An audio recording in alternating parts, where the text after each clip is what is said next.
और ये डंके की आवाज सुनकर कौन कौन आए, जरा ध्यान दीजिए। अत्रि, वशिष्ठ, च्यवन, शरद्वान, अरिष्ट नेमि, भृगु, अंगिरा, पराशर और जानते हैं स्वयं भागवत के रचनाकार महर्षि वेदव्यास। क्यों? क्योंकि मैं भी सुनूं भाई कि मेरा बेटा, मेरा शिष्य कैसी कथा करता है। पराशर जी क्यों आए जानते हैं? क्योंकि पराशर जी का रिश्ते में पौत्र लगते हैं श्री सुखदेव जी। आप जानते हैं मूलधन से क्या प्यारा होता है? मूलधन से व्याज। हाँ हाँ, ये बात तो आपको भली भांति पता होगी। बोलो जय श्री कृष्ण। मूलधन से व्याज प्यारा होता है, ऐसे ही बेटे से पोता ज्यादा प्यारा होता है। श्री सुखदेव जी कथा करेंगे, ये मैसेज पाते ही परीक्षित जी श्री पराशर जी महाराज भी पधार गए। विश्वामित्र, परशुराम, देवल, भरद्वाज, गौतम, पिपलादी, मैत्रेय, अगस्त्य, आहा बड़े बड़े विद्वान पधारे महाराज। और सबों के बीच में परीक्षित बैठा है।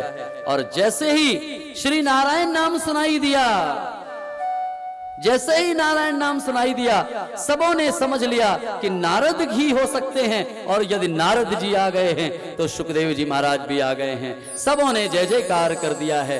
बोलिए श्री भक्त वत्सल भगवान की जय हो। महाराज श्री सुखदेव जी महाराज का पदार्पण हुआ है।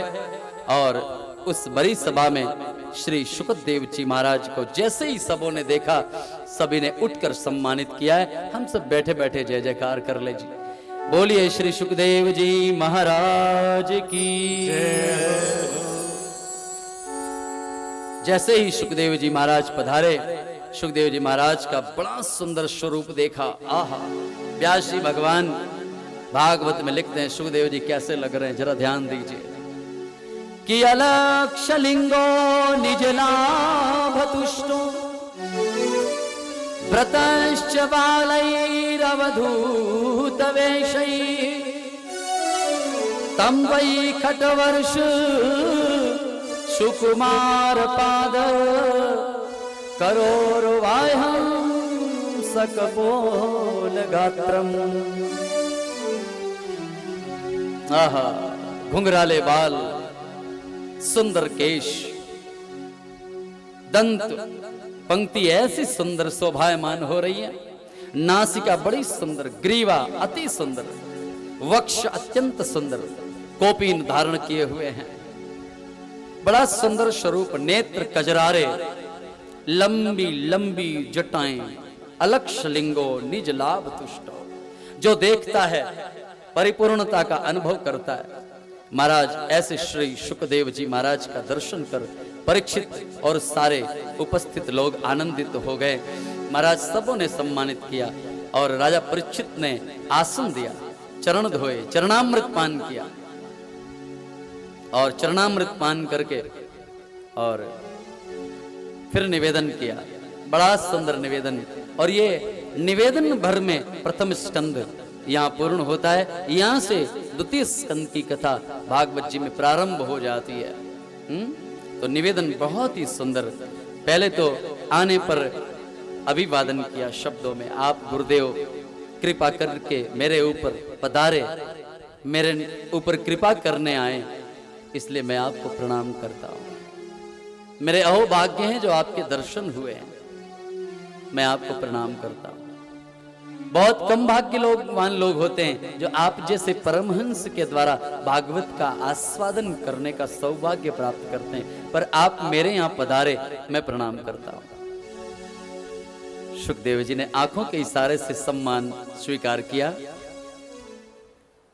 परीक्षित राजा को इशारा किया, राजन अब बोलो, बहुत हो गया, मेरी प्रशंसा बहुत हो गई। ज्यादा प्रशंसा केवल सांसारिक लोगों को अच्छी लगती है राजन।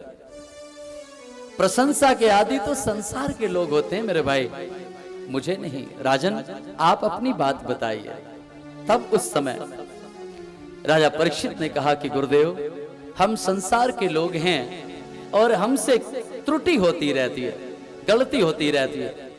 हमारी गलतियां हमेशा होती रहती हैं। ऐसा त्रुटिपूर्ण जीवन जीते जीते जब इंसान गलतियों पर गलतियां करता रहे और उसे ये तक भी पता ना चल पाए कि जिंदगी क्या करने के लिए मिली है, तो कैसे जीना चाहिए और क्या करना चाहिए, तो ऐसे व्यक्ति को क्या करना चाहिए। महाराज, जिसे यह पता चल जाए कि मृत्यु उसके निकट है, ऐसे व्यक्ति को क्या करना चाहिए। बहुत ही सुंदर प्रश्न किया कि अतः प्रक्षामि संसिद्धि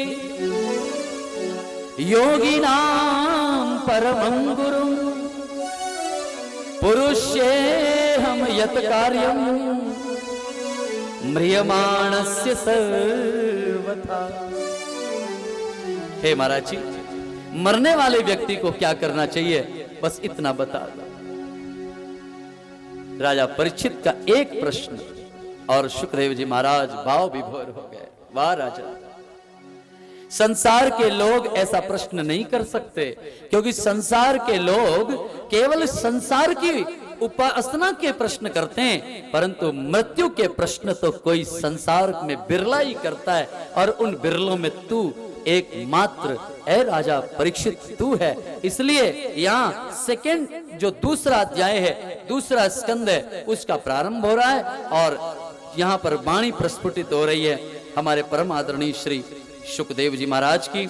और नारद जी के समक्ष श्री सुखदेव मुनि परीक्षित राजा को कहते हैं कि राजन, मैं तेरे इस प्रश्न पर बहुत ही प्रसन्न हो गया, इसलिए मैं तुझे जवाब दे रहा हूं और उसे ध्यान से सुनो।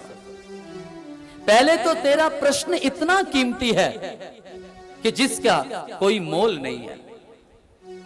सुखदेव जी ने द्वितीय स्कंद का आरंभ किया और बोला, उसमें उन्होंने कहा, श्री शुकोवाच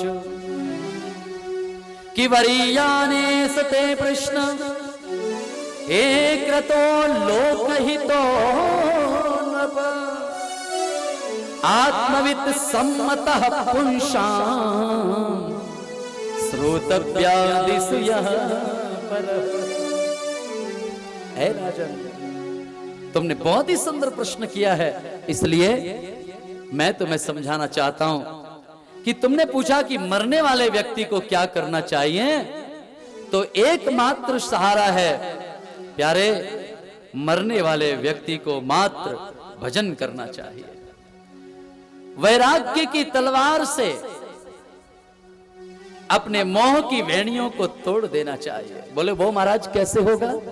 बोले जब इंसान ये सोच लेता है कि मैंने ये बनाया, मैंने ये बनाया, मैंने ये बनाया, ये मेरा है, तो उसका फंसाव संसार में रहता है। और जब वो ये समझ ले कि ये मेरा नहीं है, ये मैंने नहीं बनाया, ये सब कुछ उस परमात्मा का है, तो ही एक वैराग्य उसके जीवन में पैदा हो जाता है। और ऐसा है भी। श्री सुखदेव जी महाराज कहते हैं कि राजन, सत्य तो कुछ और ही है।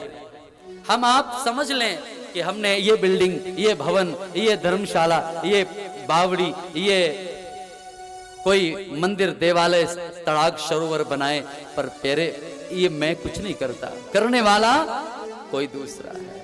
यहाँ कण कण में, पत्ते पत्ते में, जर्रे जर्रे में कोई दूसरा ही है जो इस व्यवस्था को चला रहा है। श्री सुखदेव जी बहुत ही सुंदर भाव से राजा परीक्षित को समझा रहे हैं कि राजन, जरा इस भाव को समझिए।